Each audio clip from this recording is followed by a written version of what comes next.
Welcome to the 18th lecture on probability and statistics. In this lecture, we will run a Python simulation on Chebycheff's theorem. In our last lecture, the 17th lecture, we studied Chebycheff theorem. It states that for any value k greater than or equal to 1, where k is a real number but is greater than 1, it can be a fractional number 1.2, 1.3, 1.4, 2.4, 2.5, and measurements. I have written a small n as well as a capital N. We know that small n we use for sample and capital N for population.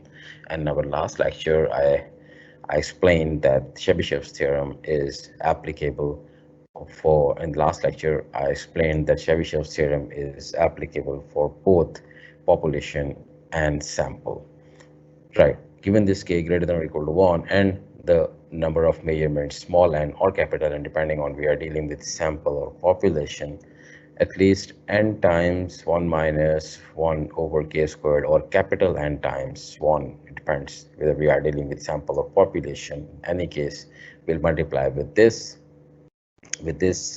number 1 minus 1 over k squared. We'll multiply that with n.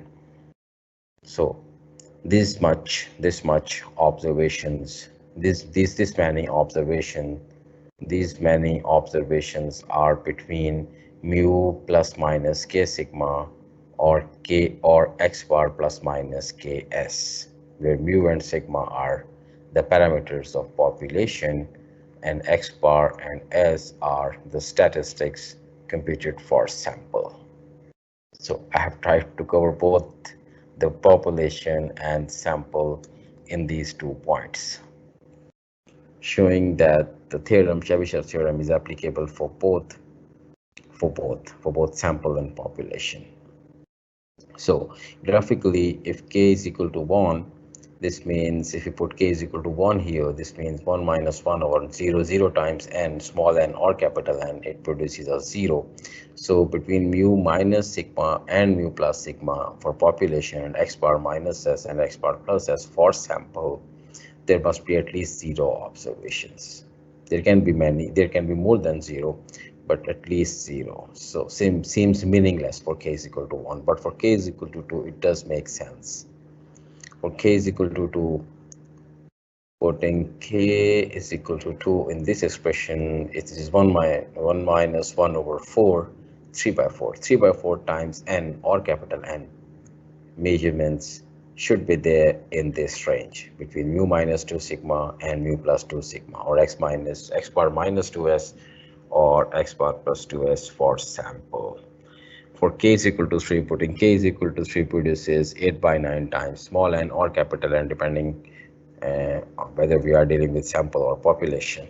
So within this interval, there must be at least these many observations or measurements in this range. And for k is equal to 4, this is 15 over 16. This is not 6, this is 16. 15 over 16 times n, or 15 over 16 times capital N.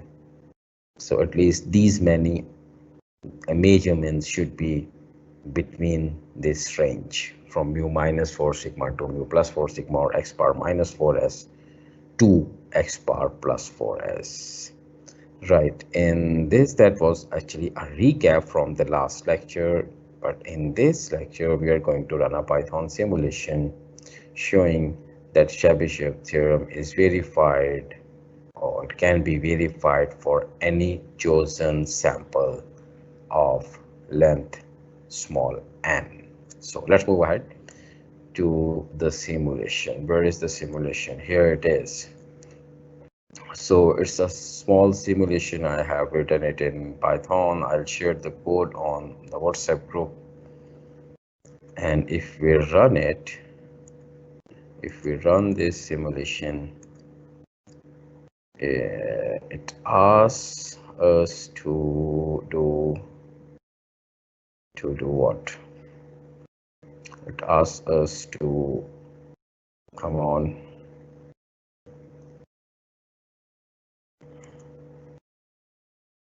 oh, something is going to hang. Let's see. It works. works or not. It works. So enter sample size. So let's say we want to collect a sample of 5 measurements, right? Let's start at 5 here.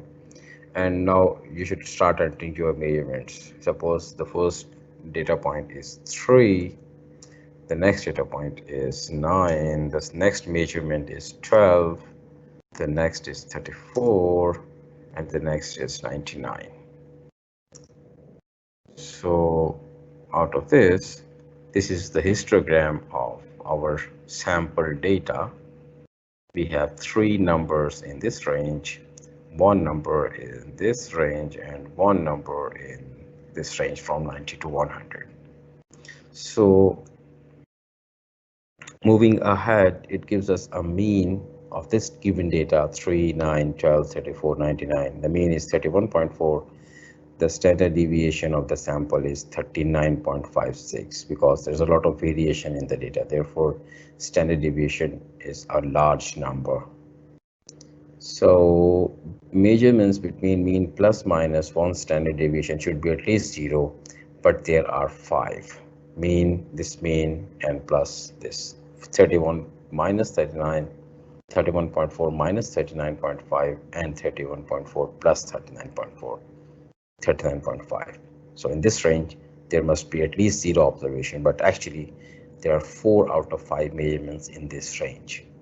And then from mean to plus minus 2 standard deviations, there should be at least 3.75 measurements, but there are actually 5. So between this mean plus minus 3 standard deviations, we should have at least 4.44 observations, but there are 5, and so on. So this means that Chebycheff's theorem is verified for this chosen sample. So in order to verify it further for one more sample, let's now take a sample of 10 measurements. The first of them is 12, for example. The second is 999. The third is 0. The fourth is 5. Then 4, then 3, then 6, then 99, then 34. Oh, more 23. So this is what the histogram looks like. We have in this range a lot of numbers, 9 numbers, and 1 number is the outlier. This is outlier. This number is outlier, very far away from the rest of the data. And this is the mean, 118. 310 is the variance because we have one outlier, therefore variance is large. So between mean and 1 standard deviation, plus minus 1 standard deviation, there should be 0 observations, but there are 9 out of 10 observations in this range. And then from mean plus minus 2 standard deviations, there should be at least 7.5, but actually there are 9, greater than 7.5, verifying Chebycheff's theorem. And then mean plus minus 3 standard deviation, there must be 8.88, but there are actually 10, and so on. So we have verified Chebycheff's theorem for 2 different samples. I'll share this code on the group, and you can run it and test it for any number of for a sample containing any number of measurements, and you can choose the measurements themselves. You can choose yourself the measurements. They can be an outlier, there may not be an outlier, or you're free to choose any numbers as the measurements of your sample, and you can check, and you will always verify that Chebycheff's theorem will be verified for all these conditions, mean plus minus k standard deviation, for any k, 1, 2, 3, 4, for any k, she will verify it. So that would be interesting.